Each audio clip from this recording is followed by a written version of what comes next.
As you've come to expect, there is no shortage of breaking news, but this one takes center stage.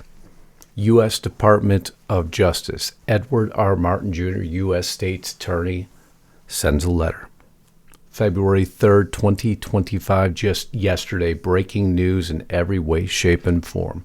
Let me assure you of this. We will pursue any and all legal action against anyone who impedes your work or threatens your people. We will not act like the previous administration, who looked the other way as the Antifa and BLM rioters, as well as thugs with guns, trashed our capital cities. No, we're in a different time now, aren't we? Donald J. Trump and his administration are moving rapidly. And how dare anyone call him a paper tiger? There is so many moving parts right now, as I promised you. And again, I will state it over and over again. It's only just begun, and I will bring you this bombshell news in just 1 minute.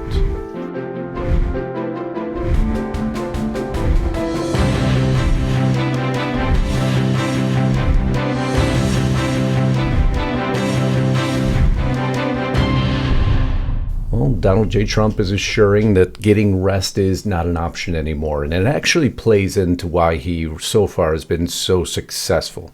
Just a portion of so much of a story we're going to cover today. First, I want to start with this, because this upsets me, and I got to help my fellow, they call themselves journalists, understand some terminology here. Donald Trump's tariff reversal, the reversal of the Mexico and Canada tariffs you heard yesterday, feeds reputation as paper tiger on trade. That was just one headline. There was a multitude of those headlines. Financial Review, Trump shows signs of being a paper tiger on tariffs. A paper tiger. One that is seemingly dangerous and powerful, but in fact is timid and weak. That's the definition. They have no way to back up their words. Are you so sure? How about brinkmanship? A little bit different of a term. I know that's probably a little bit over most of your heads, and that's fine. That's why this channel is successful and yours sucks. Let's just put it the way it is.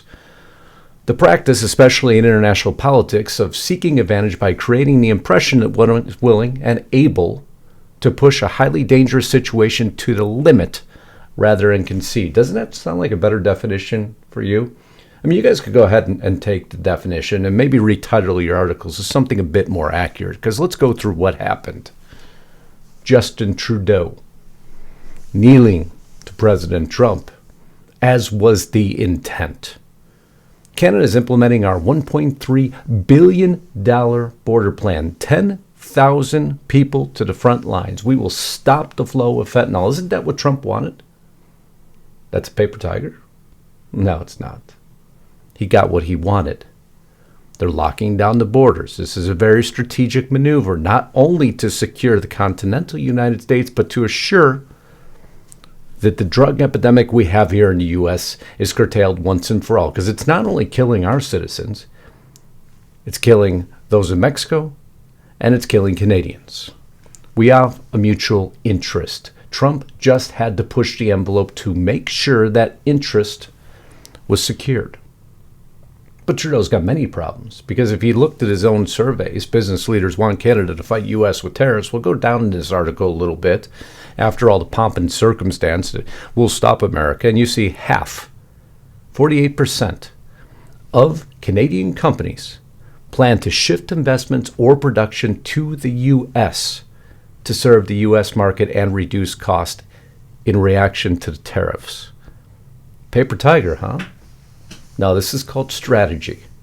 I'll tariff you, and I'm going to get a double benefit off of that. I'm going to get a lot more money. I'm going to buy down our debt.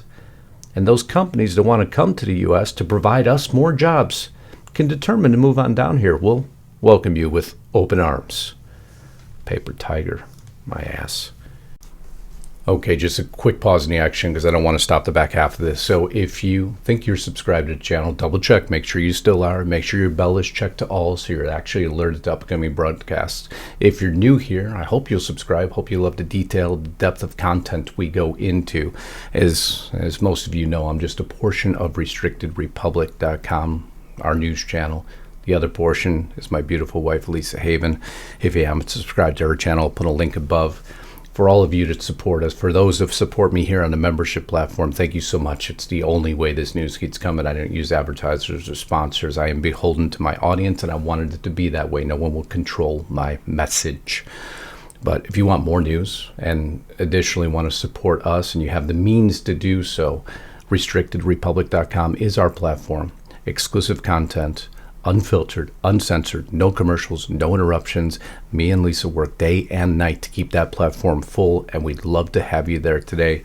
Best part, you can cancel your membership anytime. We don't hold anyone hostage. We don't need to, because the content we provide will keep you there for a very, very long time. And those, again, who don't have the means to go over there, completely understand. You'll always get the hard-hitting messages here also. And your comments, your shares are truly appreciated. Everyone has a different level of support. We understand and respect that at all times. Because first and foremost, we respect you for being here and listening to us. But now let's get back to this broadcast. Of course, Donald J. Trump gives his victory lap, recapping what Trudeau said, focusing on the fentanyl focus. He's remained on that the entire time. And they're going to do new intelligence directive on organized crime and fentanyl, and we will be backing it with $200 million. So, hey, Trudeau, you gave us, we're going to give to you. We're here to support this initiative. I'm not here just to be a paper tiger. He puts out his executive order immediately thereafter, rescinding the 25% tariff for a short period of time, 30 days, to assure, basically, if you read all this, that what they promised to do is done. Further time is needed, however, to assess whether these steps constitute sufficient action to alleviate the crisis and resolve the unusual and extraordinary threat beyond our northern border. Period. Done. Mexico comes out. I think she was the first one, actually. And she makes her announcement. We had a good conversation with President Trump with great respect for our relationship and sovereignty. We reached a series of agreements. Mexico will immediately reinforce the northern border with 10,000 members of the National Guard to prevent drug trafficking from Mexico to the United States, particularly fentanyl. Now, why did they keep focusing on that, right? Because where's this coming from? China. Who's the ultimate target? Is it Mexico and Canada? Of course it's not. Never has been. We have a national security interest that we need to build and preserve. And that has always been public enemy number one, China. Period. End of story. All this leads towards that.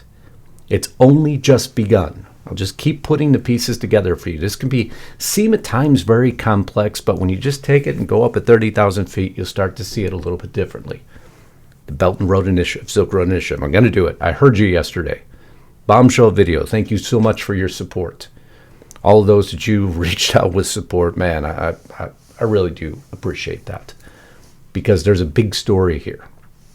And I'll continue to unweave it so you don't have to mentally explode, because it could be a lot.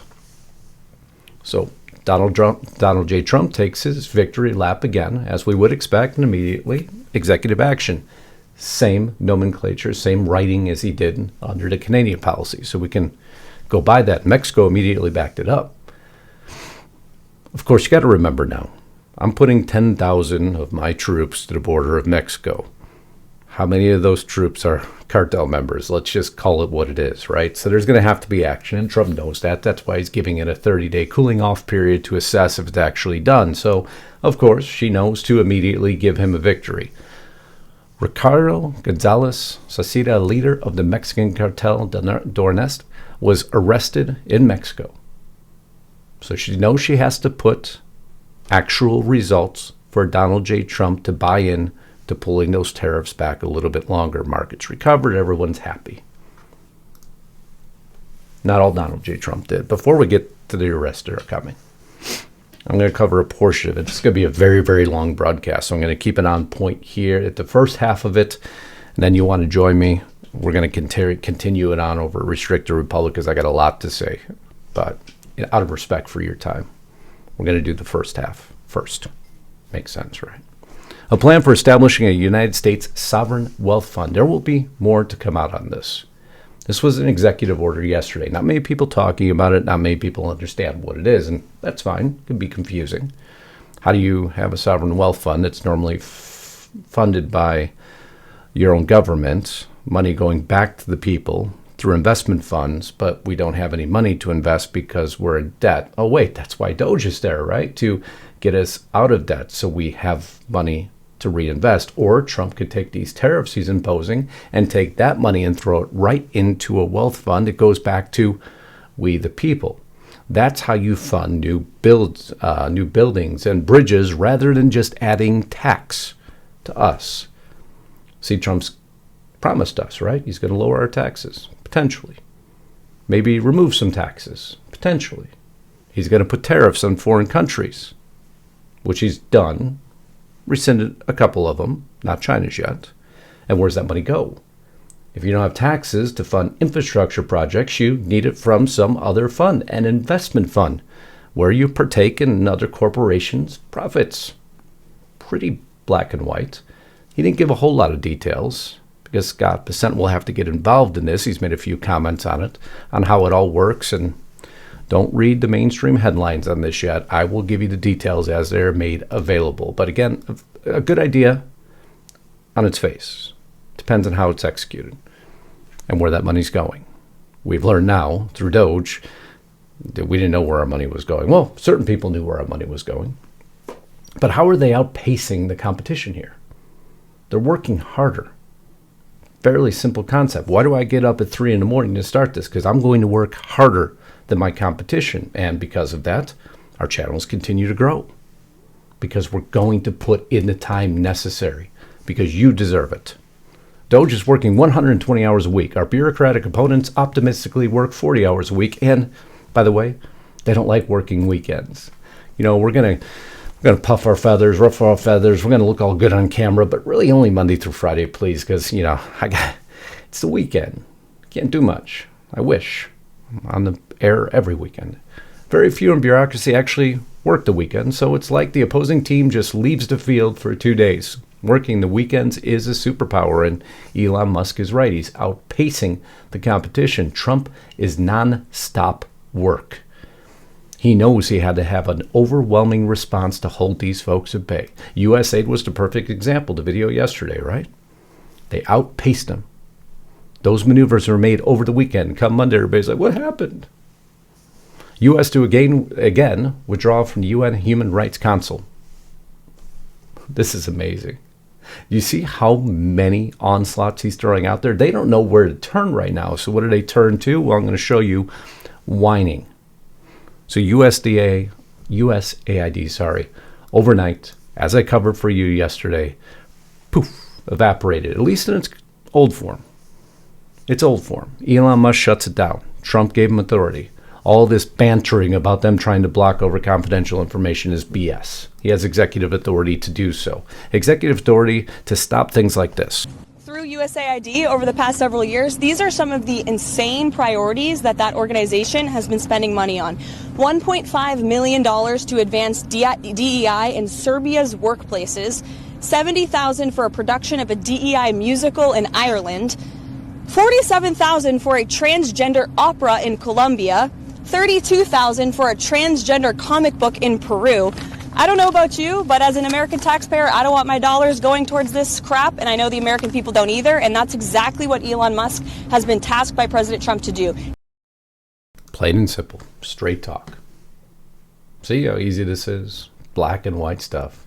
That's where your and my taxpayer dollars were going. While we are hemorrhaging cash as we the people, they're spending it on agenda items like that, promoting DEI initiatives, trying to democratize, whatever you want to, wrong word, to make democracies everywhere, the word I deplore. So who is acting director now of USAID? Marco Rubio is. The Secretary of State is. State Department is. And our congressional members aren't very happy about that. Because as Elon Musk said, we put it in wood chipper. Now everybody knows who runs USAID as an organization. Do you know? I want to see in your comments below.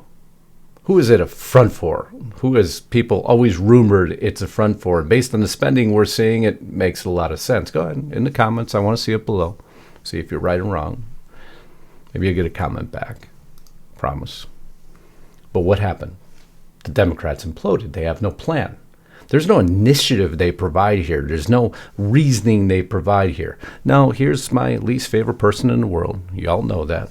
Screen will go dark again just for 1 minute while I transition this over because I want to make sure in time. But, oh, my most favorite person, Ilhan Omar, comes out.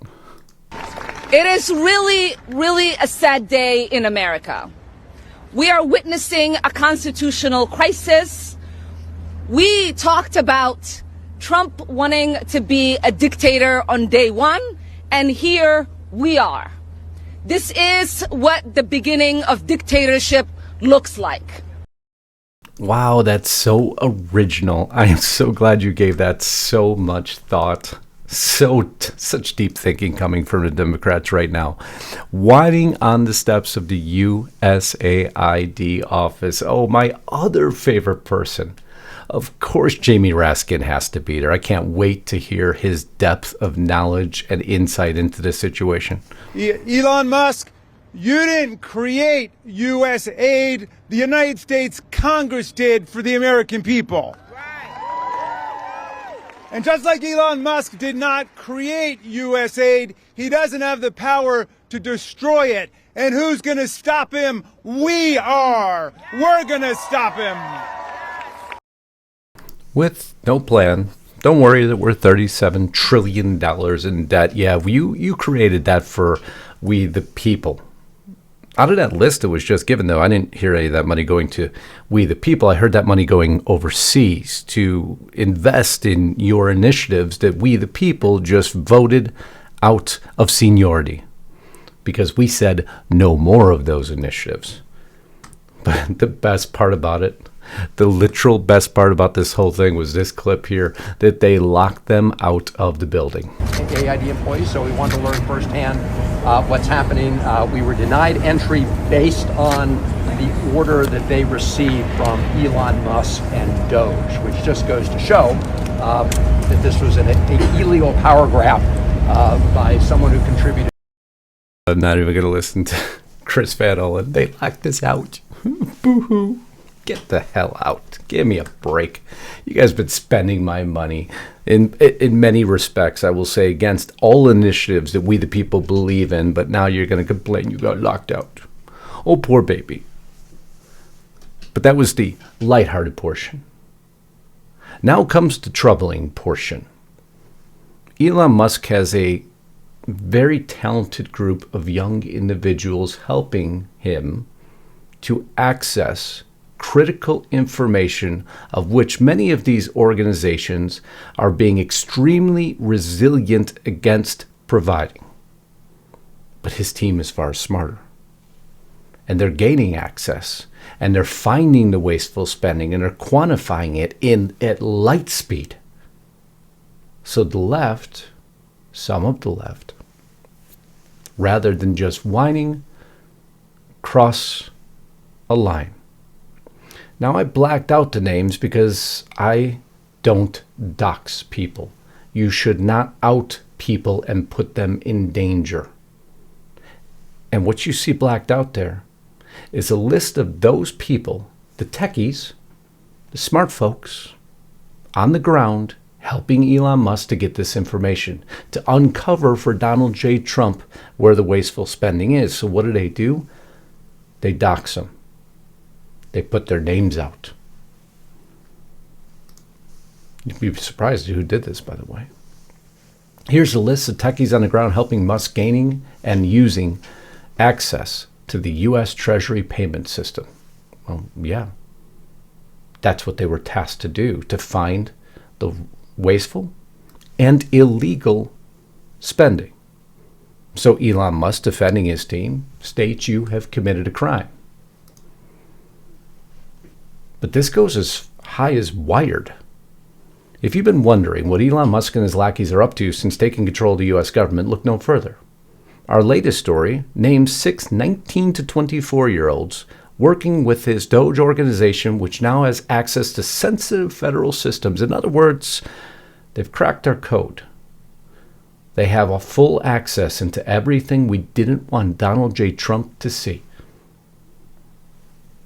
And they're publishing it. Well, Wired is. in this article with names, putting these folks in grave danger, because we know the left, there's elements within the left. I mean, they did this to the right all the time, right? They want this stopped at all costs. I just showed you congressional members screaming on the stairs that they've been locked out. So you're going to put the names of the folks who are assisting out to the public? Article after article, I can find their names. I had to black them out. I had to sit here and go through it to make sure I didn't miss one, because it's not right, to the point of photos.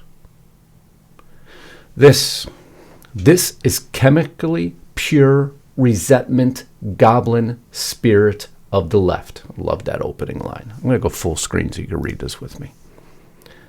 Guy sees a kid, just a kid, a literal genius who won a 6-figure prize for using AI to decipher an ancient scroll that had stumped archaeologists for decades, who gives up a seven-figure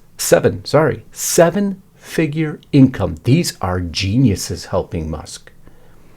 He gives up that income to serve his country, who looks wholesome, and goes, I hope you get thrown in prison, and gang, I'm going to let that off. This is what was stated to this kid. This is how deeply rotten with evil they are. You are going to be very popular in prison. You see the statement below. They put his name. They put his picture. The left has always been the party that they claimed the right was. And this is disgusting. Yes, it gets emotional, because these kids don't deserve this. They're helping to serve our country. And they're being threatened. Well, somebody listened. Ed Martin listened. Dear Elon, please see this important letter. We will not tolerate threats against Doge workers or law-breaking by the disgruntled. All the best, Ed Martin. He backs it up with this letter. February 3rd, just yesterday. It was good to work with Doge team this weekend. We must keep all United States government, by the way. Just so you know, Ed Martin, United States Attorney. It was good to work with them this weekend. We must keep all America. See, work this weekend. You see, these guys are nonstop. Boom, boom, boom, boom. They're flying. They're not going to stop. We must keep all our American government employees safe, and we must protect the American people's property. Anyone imperils others violating our laws. I recognize that some of the staff at Doge have been targeted publicly, doxxed. At this time, I ask you to utilize me and my staff to assist in protecting the Doge work and the Doge workers. Any threats, confrontations, or other actions in any way that impact their work may break numerous laws. Let me assure you of this. We will pursue any and all legal action against anyone who impedes your work or threatens your people. We will not act like the previous administration, who looked the other way as the Antifa and BLM rioters, as well as thugs with guns, trashed our capital city. We will protect Doge and other workers no matter what. And then a strange warning. One last warning for you. Late last week, we indicted, geez, I can't read today, sorry about that. We indicted an economist who worked at the Fed for economic espionage for the communist Chinese. Who did I say? Public enemy number one. Please be very aware that there are those who are acting against our American people in every way. Refer to us any questionable conduct or details that you find or notice. Please keep in touch. Now, what does that mean? Donald J. Trump is highly aware that the Chinese were allowed to permeate our government to the deepest levels. What Edward Martin did there was provide another warning to Musk and to the American people by putting it on this public document. Someone has aided and embedded the enemy. When you find them, notify us. Investigations will continue. Arrests will move forward. Edward Martin is very clear here. Arrests are coming. The warnings have now been given. Our initial review of evidence presented to us indicates that certain individuals and or groups have committed acts that appear to violate the law in targeting Doge employees," said Edward Martin Jr., U.S. Attorney for the District of Columbia. "We are in contact with the FBI and other law enforcement partners to proceed rapidly. We also have our prosecutors preparing." Arrests are coming, folks. It's just the beginning. Everything you've been waiting for, everything you had hoped for is now here. Now, there's a litany of other things to discuss, so I hope if you get a chance, you'll move over to Restricted Republic. These podcasts get a little bit long, but there's a lot of details. And if you love the details, if you love all the little bits I'm giving you, I gave you the headline story. I see a lot of you, well, if I can't afford it, and I understand that, and I respect that. It's why my title will match the headline that I give you. But we have a membership, and that membership likes a ton of details. They like a ton of information. My references sometimes can be 30 to 40 to 50 references long because I want you to check me out. Go ahead, test me, please. I'll work the hours to make sure I'm accurate. But I'd love you to be there. There's a means of supporting me here. There's a means of supporting me on that platform. That one just gives you even more information. But my commitment to my audience that built me, which is you, is I will always give you the headlines. I will always give you the important information. I will always give you the updates. And you see me do that on an ever-escalating pace. And nowadays, that takes a ton of research because Trump's moving fast. And so is Elon Musk. And I love you all. I can't thank you enough for being here today. Until next time, Godspeed and God bless. Justus Knight, signing out.